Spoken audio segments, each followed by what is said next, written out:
আসসালামু আলাইকুম। আমন্ত্রণ সবাইকে সিলেট স্টুডিও থেকে চ্যানেল এস সিলেট নিউজে। সঙ্গে আছি আমি রোহেনা সুলতানা। শুরুতেই জানিয়ে দিচ্ছি শিরোনাম। সড়কে শৃঙ্খলা ফেরাতে অবৈধ যানবাহনের বিরুদ্ধে সিলেট মহানগর পুলিশের বিশেষ অভিযান শুরু। শিক্ষার্থীদের সকল দাবি মেনে নিল স্কলার্স হোম কর্তৃপক্ষ। ভাইস প্রিন্সিপাল সহ ৩ শিক্ষককে অব্যাহতি। মৌলভীবাজার জেলা শিল্পকলা একাডেমিতে বাংলাদেশ জাতীয়তাবাদী দল বিএনপি মৌলভীবাজার পৌর শাখার সম্মেলন ও কাউন্সিল অনুষ্ঠিত। এবং গোলাপগঞ্জ ও বিয়ানীবাজারকে একটি সম্ভাবনাময় অঞ্চলে পরিণত করার অঙ্গীকার ব্যক্ত করলেন সিলেট জেলা বিএনপির সাধারণ সম্পাদক অ্যাডভোকেট এমরান আহমদ চৌধুরী।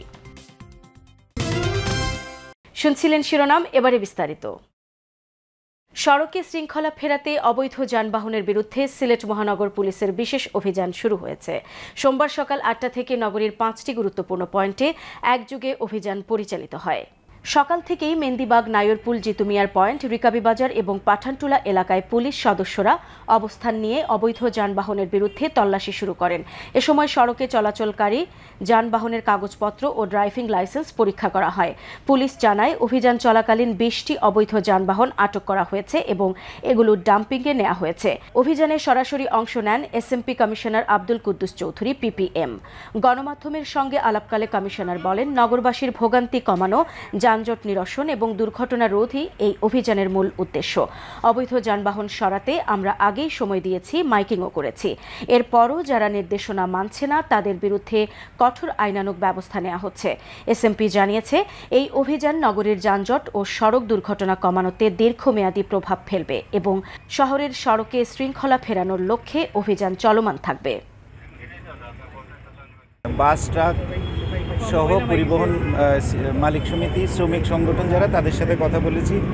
আমরা এরপরে তাদেরকে 7 দিনের সময় দিয়েছি এই অবৈধ এই সকল যানবাহনগুলোকে সরিয়ে নেওয়ার জন্য মাইকিং করা হয়েছে। তো আমরা আমাদের প্রস্তুতি সম্পন্ন করে আজকে সকাল 8টা থেকে এই অবৈধ যানবাহন, সিএনজি, অটোরিকশা, ব্যাটারি চালিত রিকশা, এগুলোর বিরুদ্ধে আমরা অভিযানে নেমেছি। সিলেট মহানগরীর যানজট নিরসন ও সড়কের ভাসমান হকার সমস্যার সমাধানের লক্ষ্যে গৃহীত পদক্ষেপের অংশ হিসেবে বন্দরবাজারস্থ লালদিঘি হকার্স মার্কেটের সংস্কার কাজ পরিদর্শন করেছেন সিলেটের জেলা প্রশাসক মোহাম্মদ সারওয়ার আলম। সিলেট সিটি কর্পোরেশনের প্রধান নির্বাহী কর্মকর্তা মোহাম্মদ রেজাই রাফিন সরকার সহ অন্যান্য কর্মকর্তাদের সাথে নিয়ে লালদিঘি হকার্স মার্কেট পরিদর্শন করেন তিনি। এ সময় জেলা প্রশাসক বলেন, রাস্তা দখল করে দোকান দেওয়ার কোনো সুযোগ নেই, তাই সিলেট মহানগরীর রাস্তা ফুটপাতের ভাসমান হকারদের রাস্তা থেকে স্থানান্তর করে এখানে আনা হচ্ছে। রাস্তা থেকে সরিয়ে দেওয়ার পর তারা যেন কর্মহীন হয়ে না পড়ে এবং কিছু করে খেতে পারে, সেই লক্ষ্যেই আমরা এবং সিলেট সিটি কর্পোরেশন কাজ করে যাচ্ছি। আমরা এই জায়গাটা রেডি করে দিচ্ছি যাতে হকাররা বসতে পারেন এবং ক্রেতারা স্বাচ্ছন্দ্যে আসতে পারেন। এজন্য একটি প্রবেশ পথের জায়গাও 3টি রাস্তা করে দেওয়া হচ্ছে। এখানে কোনো ভাড়া বা জামানত নেওয়া হচ্ছে না। হকার ব্যবসায়ীরা বিনামূল্যে এখানে ব্যবসা করার সুযোগ পাচ্ছেন। লালদিঘি হকার্স মার্কেট সকলের জন্য উন্মুক্ত। সিলেটের স্কলার্স হোম শাহী ঈদগাহ ক্যাম্পাসের দ্বাদশ শ্রেণীর শিক্ষার্থী আজমান আহমেদ দানিয়ালের মৃত্যুর প্রতিবাদে ঘোষিত 10 দফা দাবি বিক্ষোভের মুখে মেনে নিয়েছে প্রতিষ্ঠান কর্তৃপক্ষ। সোমবার সকালে দ্বিতীয় দিনের মতো ক্যাম্পাসে জড়ো হয়ে বিক্ষোভ শুরু করেন শিক্ষার্থীরা। পরে ট্রাস্টি বোর্ডের সাথে শিক্ষার্থী প্রতিনিধিদের বৈঠকে সকল দাবি মেনে নেয় কর্তৃপক্ষ। পরে 11:15টার দিকে সাধারণ শিক্ষার্থী ও গণমাধ্যমের সামনে কর্তৃপক্ষের দাবি মেনে নেওয়ার বিষয়টি ঘোষণা করেন আন্দোলনরত শিক্ষার্থী প্রতিনিধিরা। অন্যদিকে স্কলার্স হোমের শিক্ষার্থী আজমানের মৃত্যুর কারণ ও ঘটনায় সৃষ্ট উদ্ভূত পরিস্থিতি অনুসন্ধানে কমিটি করেছে জেলা প্রশাসন। অতিরিক্ত জেলা প্রশাসক সিলেটকে আহ্বায়ক করে 3 সদস্য বিশিষ্ট কমিটি গঠন করা হয়। রোববার সকালে বিক্ষোভে স্কলার্স হোম শিক্ষার্থীরা দাবি করেন যে আজমানের মৃত্যু আত্মহত্যা নয়, বরং শিক্ষকদের দুর্ব্যবহারে প্ররোচিত হয়ে আত্মহত্যা। পরে তারা উপাধ্যক্ষ আশরাফুল ইসলাম চৌধুরীর পদত্যাগ সহ 10 দফা দাবি আদায়ের লক্ষ্যে মঙ্গলবার সকাল পর্যন্ত 24 ঘন্টার আলটিমেটাম দেন। তবে এর আগেই সোমবার আন্দোলনের মুখে দাবি মেনে নিতে বাধ্য হয় কর্তৃপক্ষ। আসন্ন দুর্গাপূজা উপলক্ষে সিলেটে 792 বন্ধু ফোরামের উদ্যোগে 1 টাকায় পূজার বাজার আয়োজিত হয়েছে। সিলেটের বালুচরে চন্দনটিলার ওরাও সম্প্রদায়ের জন্য 1 টাকায় পূজার বাজার আয়োজন করা হয়। এ সময়ে এই সম্প্রদায়ের জনগোষ্ঠীরা 1 টাকা দিয়ে পূজার বাজার করেন।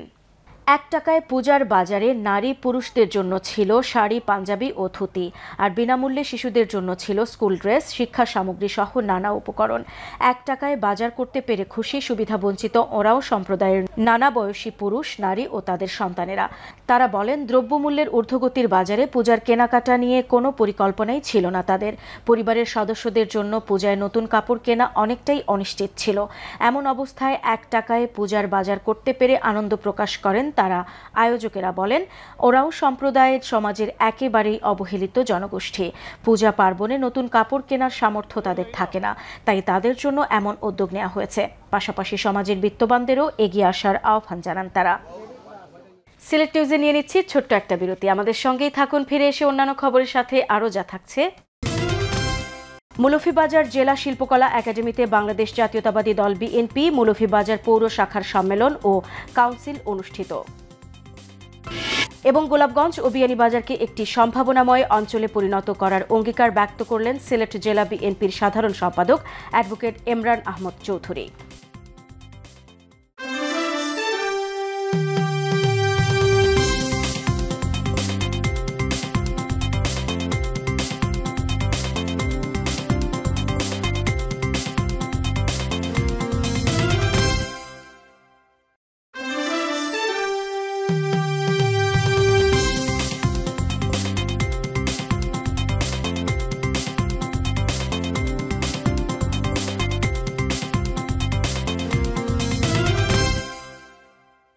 স্বাগত আরেকবার সিলেট স্টুডিও থেকে চ্যানেল এস সিলেট নিউজে।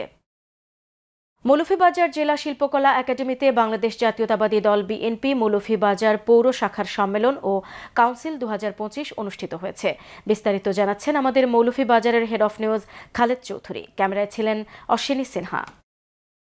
মৌলভীবাজার জেলা শিল্পকলা একাডেমিতে বাংলাদেশ জাতীয়তাবাদী দল বিএনপি মৌলভীবাজার পৌর শাখার সম্মেলন ও কাউন্সিল 2025 অনুষ্ঠিত হয়েছে। উক্ত অনুষ্ঠানে মৌলভীবাজার জেলা বিএনপির সদস্য সচিব আব্দুর রহিম রিপনের সঞ্চালনায় সভাপতিত্ব করেন মৌলভীবাজার পৌর বিএনপির আহ্বায়ক সৈয়দ মমসাদ আহমদ। আমরা বিএনপি মানুষের দল, মানুষের পাশে থেকে আমরা কাজ করে যাব। প্রধান অতিথি হিসেবে উপস্থিত ছিলেন বিএনপির জাতীয় স্থায়ী কমিটির সদস্য অধ্যাপক ডাক্তার এজেড জাহিদ হোসেন। ওয়ার্ডের মানুষগুলোকে বিএনপির সাথে ঐক্যবদ্ধ এবং একত্রিত করার লক্ষ্যে সুসংগঠিত রাখা। প্রধান বক্তা হিসেবে উপস্থিত ছিলেন বিএনপির সিলেট বিভাগের সাংগঠনিক সম্পাদক আলহাজ জিকে গৌস। আমাদের মধ্যে যে স্পষ্ট ঐক্য এবং ঐক্যই সমস্ত ষড়যন্ত্রকে প্রতিহত করবে ইনশাআল্লাহ। বিশেষ অতিথি হিসেবে উপস্থিত ছিলেন বিএনপির সিলেট বিভাগের সহ সাংগঠনিক সম্পাদক মিফতা সিদ্দিকী। তারা থেকে আমরা আমাদের অনেক ভাইদেরকে হারিয়েছি। সাবেক সংসদ সদস্য এম আসের রহমান। হিন্দু ভাইয়েরা যাতে সুন্দরভাবে তাদের দুর্গাপূজা পালন করতে পারে সেদিকে আমাদেরকে একটুখানি খেয়াল রাখতে হবে। উদ্বোধক হিসাবে উপস্থিত ছিলেন মৌলভীবাজার জেলা বিএনপির আহ্বায়ক মোহাম্মদ ফয়জুল করিম ময়ূন। এছাড়াও উপস্থিত ছিলেন মৌলভীবাজার জেলা বিএনপির বিভিন্ন অঙ্গ সংগঠনের নেতৃবৃন্দ। উপস্থিত অতিথিরা আগামী জাতীয় নির্বাচনে বিএনপি বিভিন্ন অঙ্গ সংগঠনের ঐক্যবদ্ধভাবে কাজ করার প্রত্যয় ব্যক্ত করেন। অনুষ্ঠানে দ্বিতীয় পর্বে ভোট গ্রহণ ও ফলাফল প্রকাশ করা হয়। বিজয়ী প্রার্থীদের মধ্যে সভাপতি পদে নির্বাচিত হন মোহাম্মদ অলিউর রহমান, সিনিয়র সহসভাপতি সরোয়ার মজুমদার ইমন, সাধারণ সম্পাদক মনোয়ার আহমদ রহমান, সিনিয়র যুগ্ম সাধারণ সম্পাদক কামাল আহমদ এবং সাংগঠনিক সম্পাদক রেজাউল করিম রেজা। পরিশেষে বিজয়ী প্রার্থীরা তাদের আবেগঘন অনুভূতি প্রকাশ করেন। জনগণ আমাকে আবারও ভোট দিয়ে, আমি দুইবার, একবার সভাপতি এবং দুইবার সাধারণ সম্পাদক ছিলাম। এখন জনগণ আবারও আমাকে পছন্দ করেছে এবং পছন্দ আমি পেয়েছি 423 ভোট। ইনশাল্লাহ আগামীতে পৌর বিএনপি একটা সুন্দর পৌর কমিটি উপহার দেব এই শহরবাসীকে। Khaled Chowdhury, channel news, Moulvibazar. সিলেট জেলা বিএনপির সাধারণ সম্পাদক অ্যাডভোকেট ইমরান আহমদ চৌধুরী বলেছেন, গোলাপগঞ্জ ও বিয়ানীবাজার উপজেলার মানুষ গত 17 বছর ধরে উন্নয়ন বঞ্চনা ও অবহেলার শিকার। উন্নয়নের নামে সরকারি সম্পদ লুটপাট, অবকাঠামোগত অনিয়ম ও বৈষম্যমূলক নীতির কারণে এই অঞ্চলের মানুষ আজও ন্যায্য অধিকার থেকে বঞ্চিত।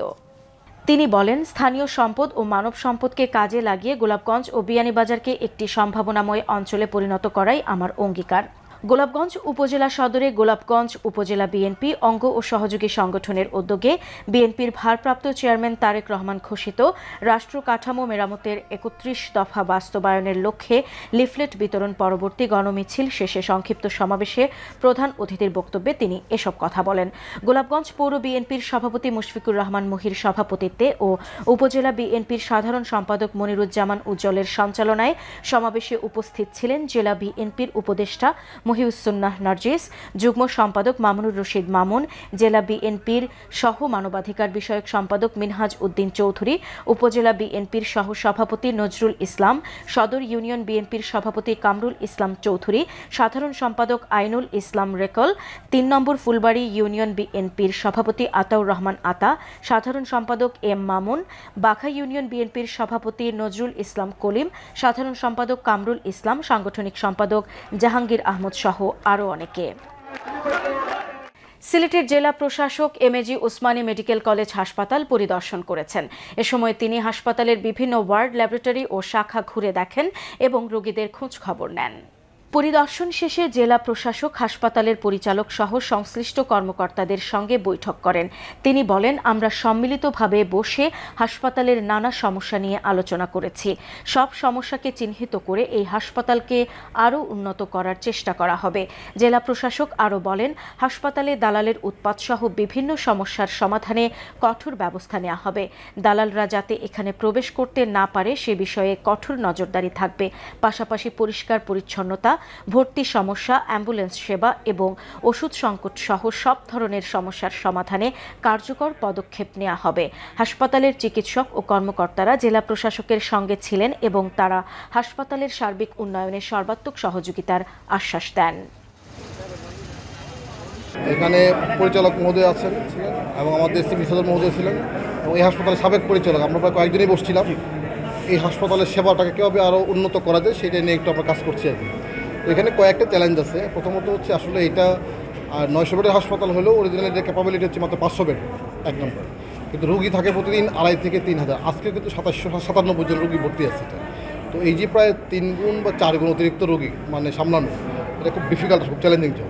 আমরা আশা করছি সবাই মিলে চেষ্টা করলে হাসপাতালটা ইনশাল্লাহ এই সিলেট অঞ্চলের মধ্যে একটা ভালো হাসপাতাল হিসেবে পরিগণিত হবে। সিলেট নিউজ আজ এই পর্যন্তই। সিলেট বিভাগের প্রত্যন্ত অঞ্চলের খবর জানতে চোখ রাখুন চ্যানেল এস এর পর্দায়। সবাইকে আবারও ধন্যবাদ এতক্ষণ সঙ্গে থাকার জন্য।